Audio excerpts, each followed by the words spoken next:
All right, today we're diving into a really wild idea I came across in a new design document.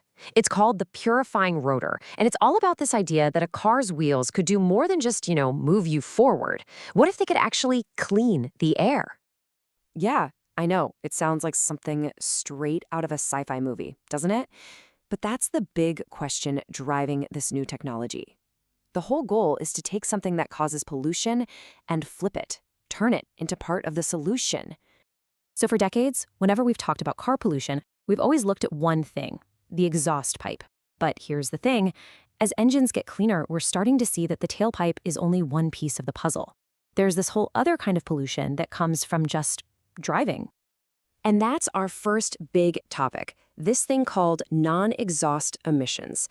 This is the stuff you don't hear about because it's not what they check in a normal emissions test. But believe me, it's having a massive impact on the air we breathe in our cities. Okay, so what are non-exhaust emissions, or NEE for short? Well, just picture it. Every time you hit the brakes, that friction creates dust. Every time you turn a corner, tiny, tiny bits of rubber wear off your tires. Even the road surface itself gets worn down. All of that stuff gets kicked up into the air as this invisible cloud of microscopic gunk. And it's not just one thing either. We're talking about microplastics coming off the tires, which, is a huge deal. And then you've got this fine metal dust from the brakes full of stuff like iron and copper. It's basically a whole cocktail of nasty pollutants. The scale of this problem? It's honestly kind of staggering. The source document points out that for a typical city's fleet of cars, we're measuring this stuff in grams per 100 kilometers. Now, multiply that by thousands or even millions of cars on the road every single day, and yeah, you can see how this invisible problem is actually a massive one. But pointing out a problem is the easy part.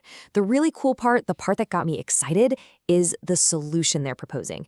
It's a completely revolutionary way to fight this pollution right where it's being made.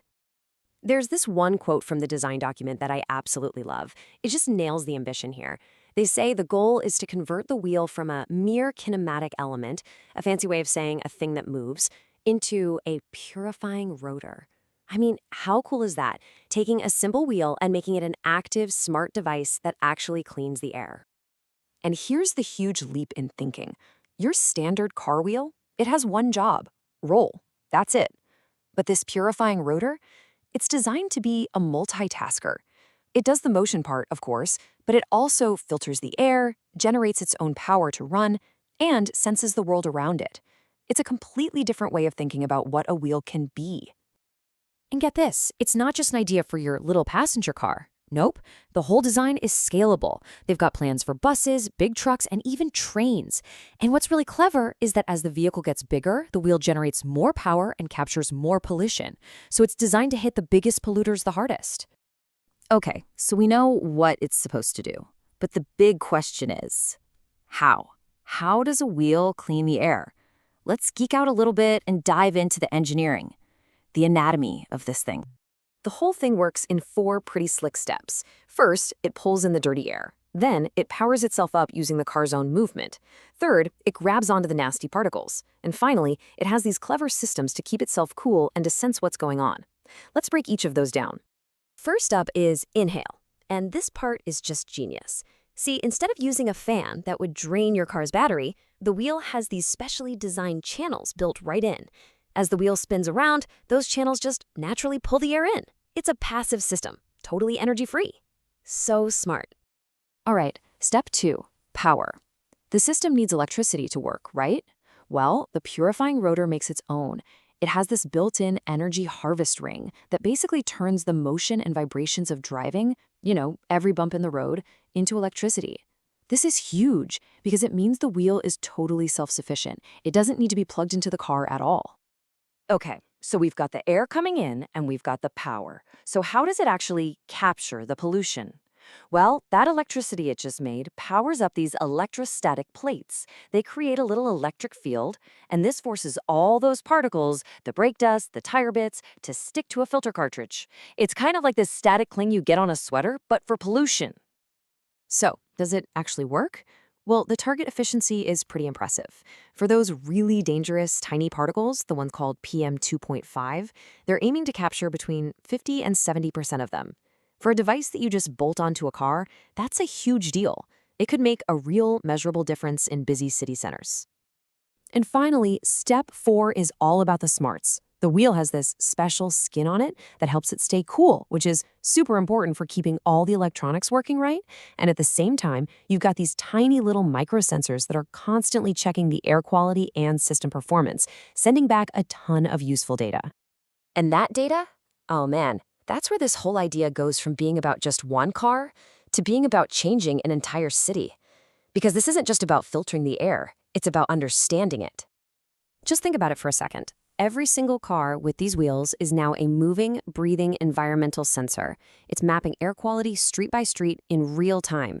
We'd go from having a handful of fixed monitoring stations to having this massive dynamic network covering the entire city. That's the network effect right there. You've got data streaming in from thousands of wheels, building these incredibly detailed live maps of pollution. Imagine what city planners could do with that. They could see exactly which intersection is a pollution hotspot and figure out why, then take real action to fix it. Now, this all sounds amazing, but let's be real, it's still a concept right now. So what's the plan? How do we get this from a cool idea on a piece of paper to an actual product on the highway? Let's take a look at the road to reality. Well, they have a really clear step-by-step plan laid out. They're starting with computer simulations to get the design just right. From there, they'll test mini versions in a wind tunnel. After that comes the fun part, putting a full-size prototype on a real car for road tests. And then finally, they'll test the train version on a special rig. It's a very logical, careful path from concept to a real-world product. And the vision goes even further than just cleaning the air. They've thought about the circular economy too. The idea is to take those used filter cartridges and actually recover the stuff they've captured.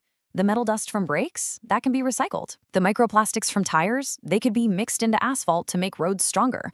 You're literally turning pollution into a valuable resource. And that brings us right back to where we started. This whole concept really makes you stop and think, doesn't it? It forces us to ask this powerful question. What if our daily commute, the simple act of driving to work, could actually become a tool for healing our cities? By just rethinking a part of the car we never even look at, we could turn driving into a positive force for cleaner air. Now that's a pretty inspiring vision for the future.